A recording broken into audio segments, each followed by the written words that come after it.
저희가 지금 바로 뒤에 와이키키 해변에 와 있거든요. 지금 제 뒤로는 전 세계 서핑의 창시자 듀쿠 카나모쿠 동상 앞에 제가 서 있거든요. 이 서핑이 하와이에서 처음 시작됐어요. 그 서핑을 제일 처음 한 분의 동상 앞에 있습니다. 그리고 저희가 지금 보니까 제 뒤로 와이키키에서 서핑 관련된 페스티벌을 하고 있거든요. 그것도 저랑 같이 걸어 다니면서 한번 같이 보시죠. 여기 보시면 그 서핑 페스티벌 하고 있는 건데 오늘 마침 마지막 날에 저희가 왔어요. 와이키키 해변 근처에서 각종 이벤트를 하는 것 같거든요.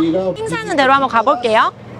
Oh, we also got some more ships coming, okay? So you guys stay tuned. 8월이 가장 성수기여서 정말 사람 반, 물 반이네요. 여기 와이키키 와보시면 본인이 텐트나 파라솔 이제 펼쳐놓고 그늘 만들어서 지내셔도 되고, 제 뒤로 보면 저런 렌탈 해주는 업체들이 있거든요. 그래서 1시간 간격으로 파라솔과 자리를 팔아요. 그래서 오히려 무거운 짐을 들고 다니기 어려울 때는 저런 데 한두 시간 정도는 빌려서 이용해 보시는 것도 좋은 방법이에요. 그래서 뭐 여러 가지, 그러니까 서핑 레슨도 하고 보드들도 빌려주기도 하고 자리도 빌려주거든요. 이렇게 와이키키는 보시다시피 관광객이 너무 많이 오니까 사실 현지인들은 거의 와이키키를 잘 이용하지는 않습니다.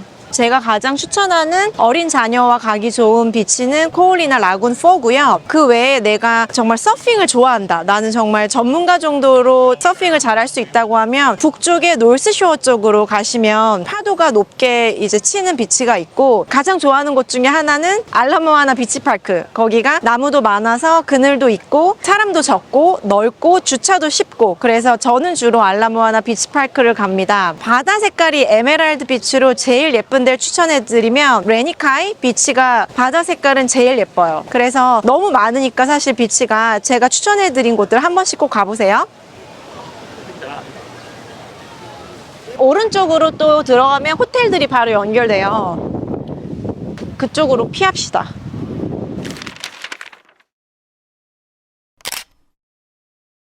하와이에 여러 지역이 있는데 와이키키는 보통 아무래도 본인들의 베케이션 홈, 그러니까 별장처럼 쓰시면서 에어비앤비로 운영을 하시려는 분들이 부동산을 많이 사세요. 그래서 보면 부동산의 유형이 대부분 콘도미니엄이나 콘도텔, 그리고 호텔이 운영하는 레지던스들로 이루어져 있거든요. 본인들이 사용하지 않을 때는 에어비앤비라든지 그런 위탁 운영사한테 맡겨서 단기로 임대를 운영하고, 본인들이 방학 때라든지 이제 가족들하고 함께 시간 보낼 때는 직접 이용하는 식으로 많이들 운영을 하세요. 와이키키는 사실은 평당가는 하와이에서 제일 비싸거든요. 그런데 저렴하게는 10만 불, 20만 불대, 그러니까 우리나라 돈으로 2, 3억 대죠. 근데 이런 소액으로 투자할 수 있는 부동산이 너무 환상을 가지시면 사실 실망하실 수도 있어요. 뭐냐면 와이키키에 있어서 위치는 굉장히 좋은데 정말 70년, 50년, 60년 정도 된 콘도텔들도 굉장히 많고, 우리가 부동산을 가지고 있으면서 또 중요한 투자 수익 중에 하나는 시세 차익이잖아요. 그런데 아무래도 낡다 보니까 시세 차익이 좀 더디게 올라갈 수 있거든요. 물가 상승률 정도로만 올라간다고 보셔야 될 거예요. 하지만 내가 정말 소액으로도 미국에 별장을 하나 마련하고 싶다, 에어비앤비가 가능한 집을 사고 싶다고 하면 와이키키만이 하와이에서도 합법적으로 1일 단위 에어비앤비를 운영할 수 있는 지역이거든요. 그래서 저는 그런 목적의 투자자들에게는 와이키키를 추천드립니다. 내가 만약에 한 30만 불 정도의 콘도텔을 샀다고 하면 뷰가 안 나오는 경우에는 성수기 기준으로 하루에 120불에서 150불 정도 받고요. 만약에 뷰가 나온다, 오션뷰가 정말 확대했을 때 2cm라도 나온다, 오션뷰가 어느 정도 나온다 하면은 뭐 한 180불부터 200불 사이 정도로 받으실 수 있어요. 그런데 이런 콘도텔이 그래도 수요가 있는 이유는 두 가지 정도가 있을 것 같은데, 하나는 와이키키에 있는 정말 3성급, 4성급 정도의 낡은 좁은 호텔들도 하루에 400불이 넘거든요. 정말 못해도 300불 중반을 주셔야 될 거예요. 그렇기 때문에 와이키키에서 이런 콘도텔 숙박 시설에 대한 수요가 있고요. 그리고 두 번째로는 그 콘도들이 콘도 하루 1일 숙박비가 다가 아니거든요. 결제를 해보면 호텔세, 뭐 숙박세가 따로 텍스가 또 붙고, 그리고 만약에 내가 차를 가지고 왔다고 하면 하루에 적게는 40불 정도의 돈을 또 내야 돼요. 그렇게 돈이 많이 더 들기 때문에 이 와이키키에서 에어비앤비를 찾는 전 세계 관광객들의 수요도 높은 편이에요.